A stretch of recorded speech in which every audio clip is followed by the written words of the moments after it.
left off the story of antidiuretic hormone when it was just kind of secreted into the blood vessels of the posterior pituitary. So it was just kind of synthesized, just made. It's a little hormone, and ADH was on its way to different parts of the body. So let's just pick up the story right there and figure out where does it go next. So this little molecule is, we said, a small peptide hormone made up of amino acids, and so I'm just going to draw it here. And this little hormone is going to go off to do a couple of important things. So we know at the end of the day it really wants to increase blood pressure. So one of the places it visits is all of the vessels of the body, all the arterial vessels of the body, and specifically it targets smooth muscle. So this hormone is going to go and get the smooth muscle to constrict. And we know that when smooth muscles constrict, the blood vessels are actually going to tighten down, and we call that vasoconstriction. So the blood vessels are going to get tight and small, and that's going to increase resistance. And increased resistance is going to relate to blood pressure. And we'll talk about how. We know that there's that formula. I'm going to write it over here. Delta P equals flow, Q is flow, times resistance is R. And you can actually change that around to say arterial pressure minus venous pressure equals, and we know that flow is actually stroke volume times heart rate. And it's all multiplied by resistance. So if you look at this, and if we assume for the moment that the venous pressure is going to be basically unchanged, then anything that increases the resistance over here is going to increase our pressure over here. So that's why, in this case, if ADH is able to cause constriction of the blood vessels and increase resistance, our pressure would go up as well. So that's actually one of the things that it does. And the other thing that it does is it's going to act on the kidney, right? So it's going to have an effect on the kidney. Here's my kidney. And specifically what it's going to do is it's going to cause increased reabsorption of water. So increased reabsorption of water is going to increase our stroke volume. So now you can see the other key effect it's going to have. If it's going to cause your stroke volume to go up, then just as before, now you have an increased stroke volume, so your arterial pressure is going to go up, maybe doubly up. So it's going to cause the blood pressure to go up for a couple different reasons. Now let's explore this second point a little bit more detail, the whole idea of how it causes the stroke volume to go up. So for that, what I want to do is I'm actually going to create a little bit of space, and I'm going to draw out again, as I've done before, the efferent and afferent arterial. So we know that blood is going to enter the kidneys, and it's going to kind of do this twisting on itself in the glomerulus. And so this is our little glomerulus.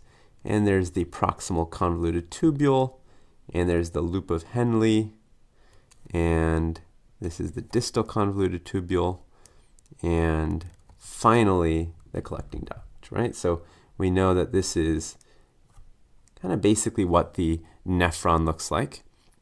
And I haven't labeled all the parts, but I'm going to label the important part, which is this part right here. So this area here is the collecting duct. And what I'm circling in blue is what the ADH is actually going to work on. It's going to work on this area, the collecting duct.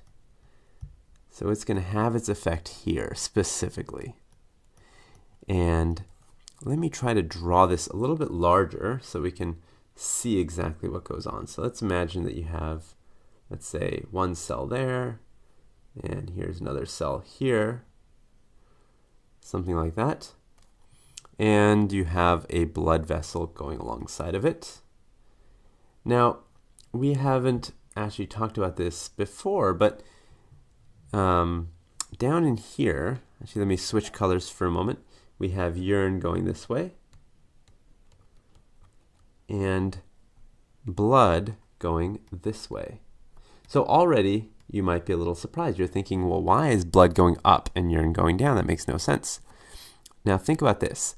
Before, when we were talking about blood and urine flowing in other parts of the nephron, we were kind of separating out the nephron, talking about this top bit. So we were talking about kind of this top bit here. And in here, the concentration is around 300. And actually the units on that, I'll just write the units up here, are milliosms. So it was around 300. But if you go deeper, it's about 600. And then if you go deeper than that, it's about 900. And if you go down here, it's about 1200. So what's happening as you go deeper is that it's basically getting more and more salty, right? So it's getting very salty. I'll actually write that sideways. Very salty as you go down. And that saltiness is really, really important because what it does is it allows us to concentrate our urine, and you'll see why I say that. So keep that saltiness in mind and the fact that there's this big gradient. And I'm going to actually just assume right now that we're talking about something, let's say at the 900 level. So we're at this point kind of right here, 900 milliosms. All right? So we've got a pretty salty area out here. Now, as I said, urine is flowing through, and in these collecting duct cells, we have something called an aquaporin that basically sits like this. Let me actually show you what it would look like. So these are areas are not going to allow water to go through. That's actually the first point that I want to make. Water cannot go through these areas, except for when there's a little aquaporin channel. And I'm drawing the channels for you. But you can see they're not on the surface, right? So there's no way that water, if water is sitting over here, there's no way that it can actually get through. It would actually just bounce off because it's not able to permeate the cell. It can't actually get in. So water just kind of bounces back and basically goes down into the urine.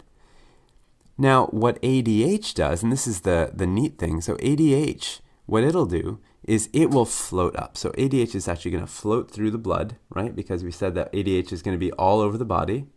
So this little molecule is going to go through and float by this collecting duct cell, and it's going to have an effect on it. So it's going to have an effect on this collecting duct cell. What it's going to do exactly is it's going to make those little aquaporins. Let me write that out actually. This is an aquaporin. And you can see that's a really easy word to remember because it's literally aqua, meaning water, making a pore for water. So this aquaporin vesicle is actually going to merge with the wall. So it's actually going to merge with the wall like that. So let me actually erase a little bit and show you what would happen. So now you have, instead of this aquaporin sitting out here, you literally have little channels that are now fused in with the wall. So you can see how those little vesicles just bumped right into the wall and fused into it. And now water is going to get a free ride across. It's going to be able to just go right through that channel, just like that, boop, and into the blood. And it's going to do it again here, and it's going to go here. So all this water is just gushing in to the blood. Look at all this water. And so this blood is going to be loaded with water now, something that it did not have before because the water couldn't get across before. And so this blood is going to go up loaded with water because of the ADH. The ADH basically allowed all that water to finally get across, and the blood is now full of water. And so now you can see how the volume of blood is going to go up. And if the volume of blood goes up, it's going to create a larger stroke volume for the heart. So that's specifically how the stroke volume goes up.